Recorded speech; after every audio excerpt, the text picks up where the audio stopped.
యోబు గ్రంథంలో 19వ అధ్యాయము చూడండి. అయితే నా విమోచకుడు సజీవుడనియు తర్వాత ఆయన భూమి మీద నిలుచుననియు నేను ఎరుగుదును. ఎలాగో నా చర్మము చీకిపోయిన తర్వాత శరీరముతో నేను దేవుని చూచెదను, కాబట్టి నా మట్టికే నేను దేవుణ్ణి చూచెదను.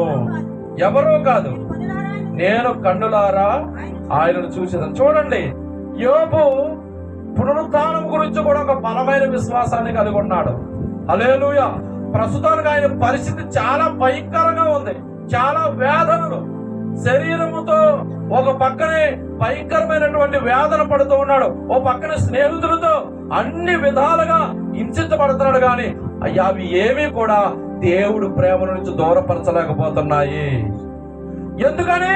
ఒక బలమైన విశ్వాసం కలిగి ఉన్నాడు. అలాగే నీ మీదకు వస్తున్న ప్రతి దాడి కూడా, నిన్ను హింసిస్తున్న ప్రతిది కూడా, నిన్ను తరుముతున్న ప్రతి పాపము కూడా నిన్ను నన్ను ఆ దేవుడి నుండి వేరు చేయలేనంత స్థితిలో నేను రావాలంటే సరైన విశ్వాసం కలిగి ఉండాలి. యోబు అంత బలమైన విశ్వాసాన్ని కలిగి ఉన్నాడు. ఎన్ని రకాలుగా స్నేహితులు హింసించారు, ఒక పాపి అని ముద్రించారు. అలాగే ఓ పక్కన భయంకరంగా భార్య సపోర్ట్ లేదు, ఎవరు సపోర్ట్ లేదు, భయంకరమైన దుర్భరమైన జీవితాన్ని జీవిస్తున్న సమయంలో కూడా ఇవేవి కూడా దేవుని నుండి వేరు చేయలేకుండా ఉన్నవి. ఎందుకో చెప్పనా? యోబు విశ్వాసము ఒక అసాధారణమైన విశ్వాసాన్ని కలిగి ఉన్నాడు. ఈ రోజున మీరు నేను కూడా ఒక అసాధారణమైన విశ్వాసాన్ని కలిగి ఉండాలి. అలాంటి విశ్వాసం కలిగి ఉన్నప్పుడు ఎవరు నిన్ను దేవుని నుండి వేరు చేయలేరు, ఏది నుండి దేవుని నుంచి వేరు చేయలేదు. లోకంలో ఉన్న ఏది కూడా మనలను, యోబుని ఏ విధంగా దేవుని నుండి వేరు చేయలేదో, అపోస్తలుడైన పౌలుని ఏ విధంగా దేవుని నుండి వేరు చేయలేదో, అలాగే మోసేను కూడా దేవుని నుండి ఎలాగ వేరు చేయలేదో, నిన్ను నన్ను కూడా ఈ భూమి మీద ఏది కూడా వేరు చెయ్యలేదు. మనం కూడా మన పితరుల వలె ఒక అసాధారణమైన విశ్వాసాన్ని కలిగి ఉండాలి. వారు రావాలి, ప్రభువా నా విశ్వాసాన్ని దృఢపరచని ప్రార్థన చెయ్యాలి. ఏదో ప్రార్థన చేసేస్తున్నాం నోరుందని కాదు, వ్యక్తిగత ప్రార్థనలో గదిలోకి వెళ్ళి, ప్రభువా నా విశ్వాసాన్ని దినదినము దృఢపరచు, నా విశ్వాసం ఎక్కడ పాడైపోకూడదు, నా విశ్వాసం ఏ విషయంలో ప్రజలడానికి వీల్లేదు, నేను ప్రతి విషయంలో బలముగా నిలబడే విశ్వాసము నాకు అనుగ్రహించాలి. ప్రార్థన చెయ్యండి, దేవుడు వింటాడు. అలాగని సినిమాలు చూసి ప్రార్థన చేసినా దేవుడు వింటావు, పూత మాట్లాడి ప్రార్థన చేసినా దేవుడు వింటావు, పోకిరి మాట్లాడి ప్రార్థన చేసినా దేవుడు వింటావు. ఒక నిష్కలంకమైన హృదయంతో నువ్వు ప్రార్థన చేస్తే దేవుడు ఖచ్చితంగా వింటాడు. నువ్వు దేన్ని అడుగుతున్నావో అది పొందుకునే దేవుడు కృపిస్తాడు. విశ్వాసంలో బలహీనుడువా? అడుగు, దేవా నా విశ్వాసాన్ని బలపరచు, దేవా ఇదిగో నేను బాగానే ఉంటున్నాను, ఏదైనా వస్తే పడిపోతున్నాను ప్రభా, ఏదైనా వస్తే నీ నుండి దూరం అయిపోతున్నాను ప్రభా అని క్షమించమని దేవుణ్ణి అడిగి బలమైన విశ్వాసంలో నిలబడే శక్తిని అడగండి. అదృశ్య దేవుడు చూసి కృపిస్తాడు దేవుడు మనకి. ఒక రోజున నువ్వు ఆ విశ్వాసమే నిజంగా నీకు ఈ రోజున ఆ దేవుడు దృశ్యంగా లేడు, అదృశ్యంగా ఉన్నాడు. ఒక రోజున నీ విశ్వాసమే అదృశ్యుడైన దేవుణ్ణి నీ ఎదుట దృశ్యముగా ప్రత్యక్షంగా నువ్వు దేవుని చూడగలుగుతావు. పరోక్షంగా నువ్వు ఉన్నావు దేవుడికి. ఒక రోజున నీ విశ్వాసమే దేవుణ్ణి ప్రత్యక్షంగా చూసే కృప దేవుడు నీకు ఇస్తాడు. ఆ విశ్వాసాన్ని గురించి దేవుణ్ణి అడగాలి. ప్రతిరోజు ప్రభువా ఇదిగో నా విశ్వాసము ఒక అసాధారణమైన విశ్వాసంగా మారిపోవాలి. ఇదిగో మరి యోబుకి భయంకరమైన శ్రమలు వచ్చినాయి, ఆ శ్రమల్లో నిన్ను చూడాలనుకుంటున్నాడు. నువ్వు కనిపించకపోయినా ఆయన ఒక అసాధారణ విశ్వాసంతో ఒక మాట పలికాడు, నువ్వు నన్ను హింసించి చంపినా నేను నిన్ను విడవను అంటున్నాడు. అదే విశ్వాసం నాకివ్వండి ప్రభువా. నన్ను ఎంతమంది హింసించినా, నన్ను ఎంతమంది బలవంతం పెట్టినా, ఏ పెద్ద పాపం నన్ను తరిమినా నేను ఎప్పటికీ వేరైపోకూడదు ప్రభువా.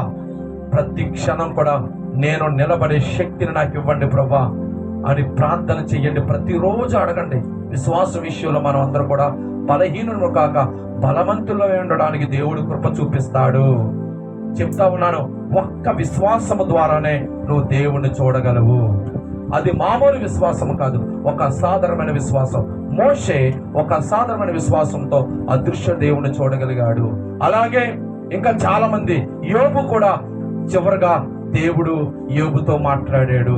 పరీక్షించబడిన తర్వాత, శ్రమ కాలం తీరిన తర్వాత, యోబు శ్రమ పడిన తర్వాత అతను పరీక్షించబడ్డాడు. అతను ఇంకో మాట అంటాడు. ఏ మాట చెప్పినా చూడండి, 23 అండి, 10వ చదవ.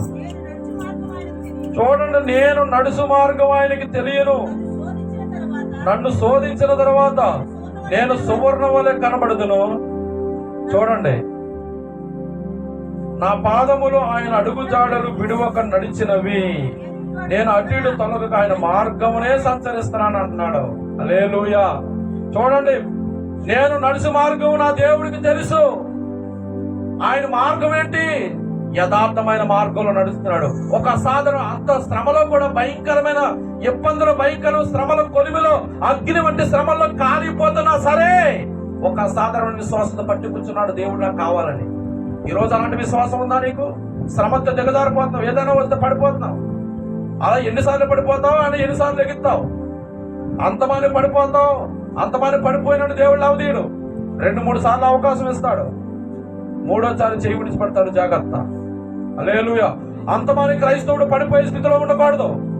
ఏదో తెలుసో తెలియదు 1 సారి 2 సార్లు 3 సార్లు పడిపోయి ఇంకా ఏక పడిపోవటమే. చిన్నపిల్లడు అంతమంది పడిపోతాడా? పట్టు. వాడు నడక నేర్చుకునేవాడు మాత్రమే పడతాడు. నడక నేర్చుకునేదాన్ని పడిపోతాడు. చంగుడు పరిగెడతాడు.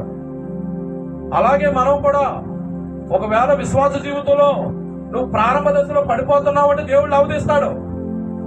నువ్వు అన్ని తెలుసుకుని కూడా క్రీస్తులో పెద్దవాడవి కూడా నువ్వు పడిపోతున్నావు అంటే అది మన బుద్ధిహీనత. జాగ్రత్త, పడిపోకుండా ఉందాం.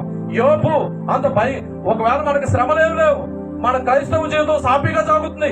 సాఫీగా సాగుతున్న సమయంలో కూడా నువ్వు నిలబడలేకపోతున్నావు అంటే ఎంత బుద్ధిహీనమైన పరిస్థితి మనదే. సాఫీగా ఉంది మన జీవితం. యోబులాగా మనం ఏమన్నా అగ్ని వంటి శ్రమలో కాలిపోతున్నామా? యోబు లాంటి శ్రమలు మన ఎంత ఎవరు విస్తరించబడిపోయా? మన క్రైస్తవ జీవితం సాఫీగా సాగుతున్నప్పుడే నువ్వు నిలబడలేదు. సమస్య నిలబడతావా? నువ్వు ఏదైనా జరగకూడదు జరిగితే మన జీవితంలో నిలబడగలవా? ఒక సాధారణ నీకు మామూలుగా నీ జీవితం, క్రైస్తవ జీవితం మామూలుగా సాగుతుంటేనే నిలబడతలేదు. ఏదైనా పెద్ద పెద్ద విపత్తులు యోబు జీవితంలో పొందుకున్న విపత్తులు మనం పొందుకుంటే మనం దేవుని కూడా దొరకకుండా పారిపోతామేమో. కానీ అంత భయంకరంగా శ్రమ పడుతూ శోధింపబడుతూ కూడా ఆయన ఏమని శాస్త్రం, నేను నడుచు మార్గము నా దేవుడికి తెలియను. హల్లెలూయా. యథార్థమైన మార్గంలో నడుస్తున్నాడు. ఆయన నన్ను శోధించిన తర్వాత నేను సువర్ణ వలె కనబడతాను. ఇంతకు ముందు కంటే నా విశ్వాసం ఇంకా బాగుంటది అంటున్నాడు. హల్లెలూయా. సువర్ణంగా మారిపోతా అంటున్నాడు. అంటే ఎలాంటి విశ్వాసంతో ఉన్నాడా? చూసి మనం అలాంటి విశ్వాసంతో ఉండాలి. నేను ఆయన చూడండి, నా పాదాలు ఆయన అడుగు జాడలు విడవక నడిచినవి. నేను ఇటు అటు తొలగక ఆయన మార్గమునే సంచరించాను. ఎప్పుడు? భయంకరమైన శోధనలు, భయంకరమైన అగ్ని వంటి మహాశ్రమల కాలంలో అతను అటు ఇటు తొలగిపోలేదు. ఆయన మార్గాన్ని అనుసరించి నడిచాడంట. హల్లెలూయా. మనం కూడా అలాంటి ఒక అసాధారణమైన జీవితాన్ని మనం యేసుక్రీస్తును కలిగి ఉండాలి. గొప్ప అసాధారణమైన విశ్వాస జీవితాన్ని కలిగి ఉండాలి. యోబు ద్వారా మనకి దేవుడు కొన్ని విషయాలు నేర్పాడు. యోబు దేవుని వెతకాలనుకున్నాడు, కనబడట్లేదు. కానీ ఎందుకు కనబడట్లేదు? యోబు విశ్వాసాన్ని దేవుడు పరీక్షించి కొన్ని దినాలు కాదు, కొన్ని రోజులు, ఎన్ని సంవత్సరాలు, రోజులను రాయబడలేదు. కానీ ఆ శ్రమ తీరే వరకు కూడా యోబుకి దేవుడు కనుమరుగ్గానే ఉన్నాడు. అంత భయంకరమైన శ్రమలో కూడా యోబు ఒక అసాధారణమైన విశ్వాసాన్ని కలిగి ఉన్నాడు. నేను దారి తప్పిపోవట్లేదు, నా సన్నిధిలో, ఆయన సన్నిధిలో నా మార్గాన్ని న్యాయమని రుజువుపరుచుకుంటానంటున్నాడు. మంచి దమ్ముతో నిలబడ్డాడండి యోబు. అలాంటి దమ్ము ఈ రోజు ప్రతి క్రైస్తవుడికి ఉండాలి. దిగజారిపోయే స్థితి ఉంటే ఆ క్రైస్తవుడికి విలువ ఉండదు, వాల్యూ ఉండదు. ఏదైనా శ్రమతో దిగజారిపోతే దేవుడి దగ్గర మనకు విలువ ఉంటుందా? దేవుడి దగ్గర ఉండదు, సంఘంలో ఉండదు. యోబు ఏ విషయంలో దిగజారలేదు. బలమైనటువంటి విశ్వాసంతో కూడిన మాటలే పలుకుతున్నాడు. మనం కూడా అలాంటి బలమైన విశ్వాసాన్ని కలిగి ఉందాం. ఆ విశ్వాసం మనకు రావాలంటే దేవుణ్ణి అడుగుదాం, ప్రభువా నా విశ్వాసాన్ని ఇంకా బలపరచు. ఇదిగో నా పితరుడైన ఈ మోసే ఎలాంటి అసాధారణమైన విశ్వాసాన్ని కలిగి ఉన్నాడు, అలాగే నా పితరుడైన యోబు కూడా ఎలాంటి ఒక అసాధారణమైన విశ్వాసాన్ని కలిగి ఉన్నాడు. నా జీవితంలో కూడా నేను బ్రతికినంత వరకు కూడా అలాంటి అసాధారణమైన విశ్వాసము నాకు అనుగ్రహించు ప్రభువా అని దేవుని ప్రార్థన చేద్దాం. మోకాళ్ళ నుంచి ప్రార్థన చేద్దాం.